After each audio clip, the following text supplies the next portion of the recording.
शासन व्यवस्था की कंटिन्यूटी में आज हम इसका तीसरा भाग डिस्कस करेंगे, जिसमें हम मुग़ल सैन्य व्यवस्थाएं और अन्य व्यवस्थाएं देखेंगे।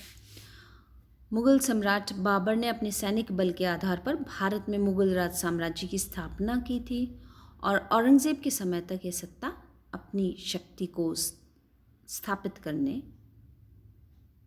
में लगा रहा। लेकिन बाद के शासक सैनिक व्यवस्था को ठीक नहीं रख सके, जिससे उनकी प्रतिष्ठा नष्ट हो गई। मुगल सेना मुख्यतः निम्न 3 प्रकार के सैनिक और अधिकारी हुआ करते थे: मनसबदार और उसके सैनिक। प्रत्येक सैनिक अधिकारी को मनसबदार प्रदान किया जाता था।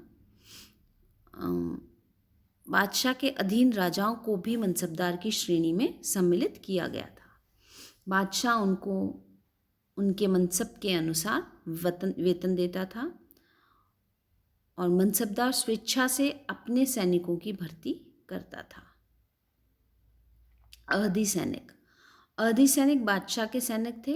बादशाह की तरफ से इनकी भर्ती वेतन, शिक्षा, वस्त्र, घोड़े आदि की व्यवस्था के लिए की जाती थी। एक अहदी घुड़सवार को 500 रुपये तक वेतन दिए जाने का उल्लेख है, जबकि साधारण घुड़सवार को 12 रुपये से 15 रुपये तक का वेतन मिलता था।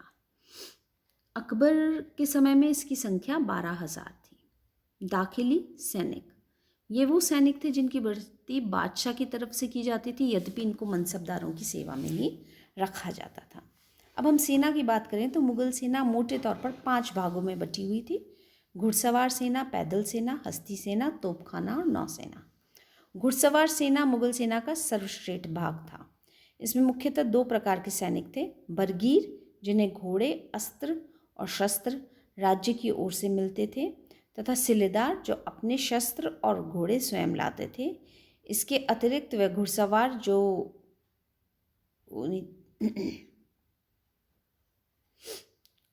जो घोड़े रखते थे वो 2 अस्पा कहलाता था। जिसके पास एक घोड़ा होता था वे 1 अस्पा घुड़सवार होता था। निम्न अस्पा वे घुड़सवार थे जिनके सैनिकों के पास केवल एक ही घोड़ा होता था। फिर हम देखते हैं पैदल सेना। पैदल सेना भी मुख्यतः 2 भागों में विभाजित थी: शमशीरबाज, जो कि तलवारबाज थे, और एक बंदूकची। इनमें लड़ने वाले सैनिकों के अतिरिक्त दास तथा सैनिक हुआ करते थे। पानी भरने वाले भी सम्मिलित होते थे। तीसरी सेना है हस्त सेना।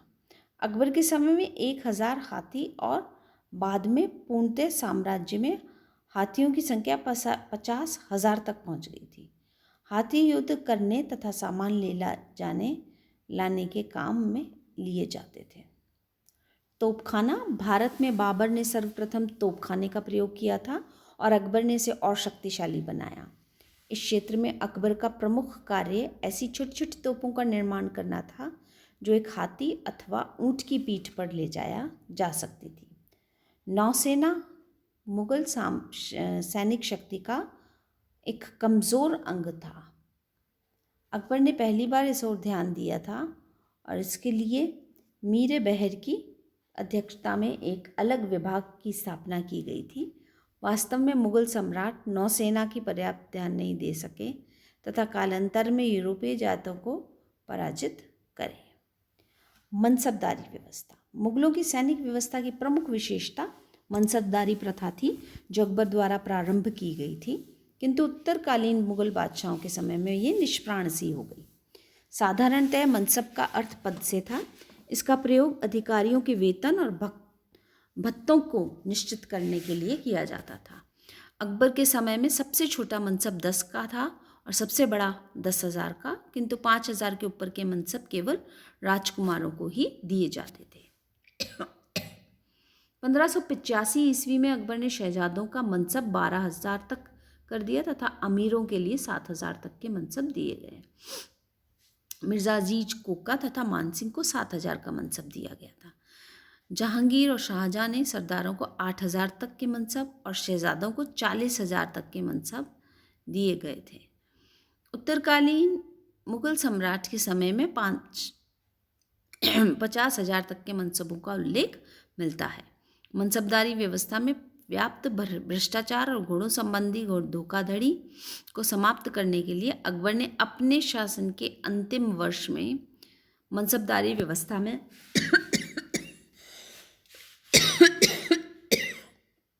जात और सवार के 2 पदों को आरंभ किया था। प्रत्येक मनसबदार को जात और सवार के दोनों पद प्रदान किए गए और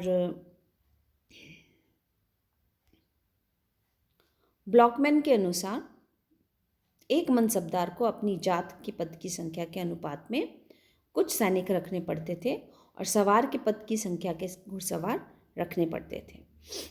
इरविन एक अन्य इतिहासकार हैं, उनके अनुसार सवार का पद अतिरिक्त प्रतिष्ठा का था और जात का पद अन्य सैनिकों के अतिरिक्त मनसबदार के घुड़सवारों की संख्या निश्चित करवाता था।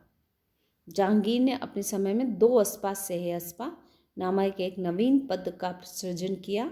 इस पद को दिए जाने वाले अधिकारी को अपने पास एक निश्चित संख्या में घुड़सवार रखने होते थे।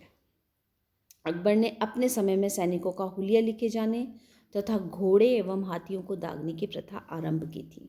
प्रत्येक घोड़े पर शाही निशान और एक मनसबदार का निशान दागा जाता था। प्रत्येक मनसबदार की सेना और घोड़ों का समय समय पर निरीक्षण भी किया जाता था। मुगलों की सैनिक व्यवस्था की एक मुख्य विशेषता यह कैंप की व्यवस्था रही। यह 5 मील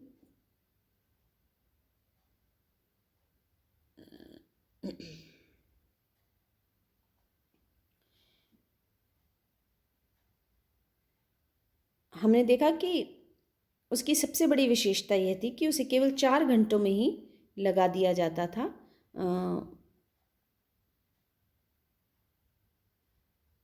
यानी वो इतना जो दायरा उसका फैला हुआ था और जो 2 लाख व्यक्तियों के ठहरने की जो जगह थी, उस एरिया को वो केवल 4 घंटों में लगा देते थे। यानी उसकी सेना इतनी कुशल थी, इतनी सक्षम थी। जो टेंट और वो सब जो वहाँ पे व्यवस्था करते थे वो फटाफट कर लेते थे। मनसबदारी व्यवस्था की गुणों दोषों की हम बात करें तो मुग़ल सैनिकों की इस व्यवस्था में बहुत दोष पाए गए। मनसबदारों के द्वारा सैनिकों की भर्ती, प्रत्येक मनसबदार द्वारा अपनी जाति अथवा कबीले के आधार पर सैनिकों की भर्ती की जाती थी। मनसबदार के सैनिकों का वेतन मनसबदार द्वारा दिया जाना भी एक ऐसा कारण था जिससे सैनिक अपने मनसबदारों के अधिक निकट थे और उन्हीं के प्रति वफादार थे। मुग़ल बादशाहों ने सैनिकों की सैन्य शिक्षा का कोई प्रबंध नहीं किया था और मुग़लों ने पैदल सैनिकों पर अधिक बल नहीं दिया। इस प्रकार मुग़लों की नौसेना ही नहीं बल्कि उनका तोपखाना भी समय के अनुसार प्रगति नहीं कर पाया। मुग़ल सेना में युद्ध के समय में अपनी स्त्रियों को साथ ले जाने की परंपरा ने सेना का चारित्रिक पतन कर दिया। उत्तरकालीन मुग़ल बादशाहों के समय में इसके भयंकर दुष्परिणाम हुए। इस प्रकार अकबर द्वारा स्थापित मनसबदारी व्यवस्था पर्याप्त लाभदायक रही। निसंदेह अकबर के समय में मुग़ल सेना अजेय हो गई और जहांगीर, शाहजहां और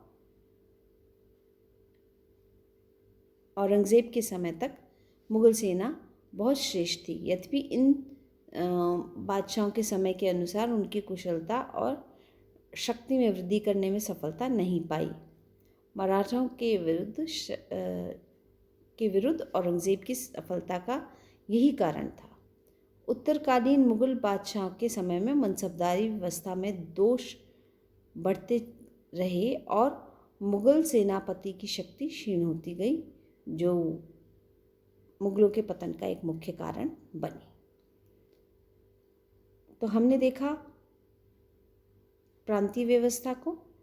आगे की क्लास में हम और फर्दर डिटेल